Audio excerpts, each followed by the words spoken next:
Hello student, welcome two electron. आज के lecture में शॉर्ट वीडियो में I am dealing a concept in minute and a concept is regarding एक बहुत ही सुंदर आर्टिकल है that is a radius of curvature. और रेडियस ऑफ कर्वेचर ऐसा आर्टिकल है जो कि आपको प्रोजेक्टाइल मोशन के क्वेश्चंस में भी मिलेगा, सर्कुलर मोशन के क्वेश्चन में तो मिलेगा ही, and it is also an article of motion in general behaviour, मतलब मोशन इन अ प्लेन में। इसका मतलब मैकेनिक्स में कहीं पर भी आपको ये क्वेश्चन आ सकता है। आइडिया क्या है? आइडिया जो लिंकअप है that is with the normal and tangential acceleration और नॉर्मल एंड टेंजेंशियल एक्सिस पे। तो देखते हैं रेडियस ऑफ कर्वेचर हम किस तरीके से फाइंड आउट करते हैं। This is the first way of finding the radius of curvature. होता क्या है radius of curvature? That is basically the curvature of the path. एक पाथ मोशन इन 2D का एक कर्व की तरह होता है और उस कर्व के पॉइंट्स पे हम इंस्टेंटेनियस सर्कल्स को एज्यूम कर लेते हैं। जैसे ये पॉइंट है इस पर्टिकुलर कर्व्ड पाथ के ऊपर और वहां पर हमने एक इंस्टेंटेनियस सर्कल एज्यूम करा। एक्चुअली में ऐसा कोई सर्कल वहां नहीं है, पर हमने उस पर्टिकुलर पॉइंट पे इस सर्कल को एज्यूम करा। उसका centre that is suppose to be C1 और उसका डिस्टेंस इस पर्टिकुलर पॉइंट से, उसी को हम क्या बोल रहे हैं? That's the radius of curvature. Point क्या है आपको पता कैसे चला? इस पर्टिकुलर पॉइंट पे आप एक टेंजेंट को स्केच करेंगे, क्या बोलेंगे? टेंजेंट। और फिर उसके परपेंडिकुलर स्केच करेंगे। So this is a perpendicular to it, जिसको हम नॉर्मल एक्सिस बोलेंगे। along the tangent you will have of course the tangential acceleration and along the normal you are having the normal acceleration, correct है? So along that normal acceleration or the normal axis you will have the center of curvature, right? And this is the center और उस point का centre से जो distance है that will be the radius of the curvature. Similar mannerism में let's say the particle reaches the point P2 over here, let's say this was P1। अब यहां पे कर्वेचर ही बदल गया है, यहां पे कर्वेचर ही बदल गया है। Sometimes we have a larger curvature road, sometimes we have a smaller curvature road. So यहां पे कर्वेचर जो है वो चेंज हो गया है। आपने कैसे क्वेश्चन को अटेम्प्ट करना पड़ेगा कि हम इस पर्टिकुलर पॉइंट पे फिर से टेंजेंट स्केच करेंगे और फिर उसके परपेंडिकुलर स्केच करेंगे, तो वो क्या होगी? नॉर्मल एक्सिस होगी जो कि डेफिनेटली सेंटर से पास अपॉन करेगी। और P2 से C2 का जो डिस्टेंस है that is the radius of curvature over here R2। अब इसका एक जनरल एक्सप्रेशन एक कर्व के अनुसार कैसे डिराइव होता है वो मैं आपको नॉलेज में अभी प्रस्तुत करूंगा।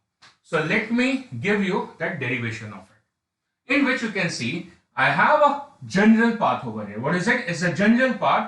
इसमें जो पार्टिकल है जब यहां पहुंचा, so it was moving along this path, right? Moving along this particular path, तो उसकी डिस्प्लेसमेंट होगी। वो डिस्प्लेसमेंट कितनी है? ds along this direction। ये कौन सा डायरेक्शन है? That's a tangential direction। इसके ऊपर क्या होगी? Tangential acceleration। अभी हम वो नहीं देख रहे, अभी उसको हम मेंशन नहीं कर रहे, पर ये क्या है? Tangent axis. इसके perpendicular I will be having the normal axis. So this is my n-axis. Absolutely correct. Correct है? Now, in a small displacement, it actually describes the small angle about the imaginary center. Imaginary center क्यों बोल रहे हैं? Reason, हम इस particular point पे एक imaginary circle को assume कर सकते हैं like this. So this is an imaginary circle over here. और ये उसका सेंटर है, this is the centre of it. इसी के अलोंग नॉर्मल एक्सेलरेशन है। So about this it covers a small angular displacement that is D theta, और यहां से यहां तक का जो डिस्टेंस है that is suppose to be r। So we are able to see from this curve that ds is equal to r into d theta. ds क्या है? Small displacement in 2 dimension. So this ds can be broken down as dy and dx। that's what ds। dx क्या है? उसका horizontal displacement part. dy क्या है? Vertical displacement part, क्योंकि ये motion in 2 dimension. Now I can substitute this as ds square as dx square plus dy square। very simple, this is via the Pythagoras, which I can also write as dx square common as 1 plus dy upon dx whole square. Further, I can take the root. So ds becomes dx into 1 plus dy upon dx whole square raised to the power half. Once I know the value for the ds, I place it over here to get the value for r maybe. So I place the value for ds, that is dx into 1 plus dy upon dx whole square power half is equal to r into d theta. Correct? That's my first expression. From here, I can write the expression for the d theta as equal to dx into 1 plus dy upon dx whole square power half and divided by r. That's my first equation. Further, now check. I take the slope of this tangent line over here and mention this particular angle as theta. Right? The tangent angle over there. Now, I have tan theta as equal to dy upon dx. That's the slope. That's the slope of this line. So I have tan of theta as equal to dy upon dx. Right? This is a graph for y versus x. Right? Y versus x. So the slope of this curve will be dy upon dx at this particular position. Absolutely correct. Now what do? I basically differentiate this with respect to x. As I differentiate this, I get secant square theta into d theta by dx as equal to d square y upon dx square. Right? Now, हमने करा क्या है? हम basically यहाँ पे इस d theta factor को eliminate कर देंगे. d थीटा बहुत जरूरी था इस बात को समझाने के लिए कि इसमें कर्वेचर कैसे आ रहा है, और कर्वेचर हमें एंगुलर डिस्प्लेसमेंट से थोड़ा समझ में आता है कि भाई एंगुलर डिस्प्लेसमेंट हो रही है तो कर्वेचर है. राइट? पर अब हम इस कर्वेचर को कैलकुलेट करेंगे लेकिन d थीटा को एलिमिनेट कर देंगे. तो सीकेंट स्क्वायर थीटा को कैसे लिखेंगे? 1 plus tan square theta into D theta by dx.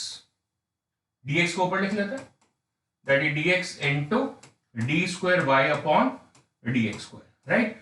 और अब हम क्या करने वाले हैं कि यहां से जो डी थीटा है इसको यहां पे सब्स्टिट्यूट कर देंगे. ठीक है?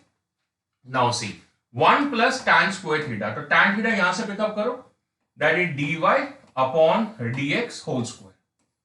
ये हो गया आपका 1 प्लस tan स्क्वायर थीटा.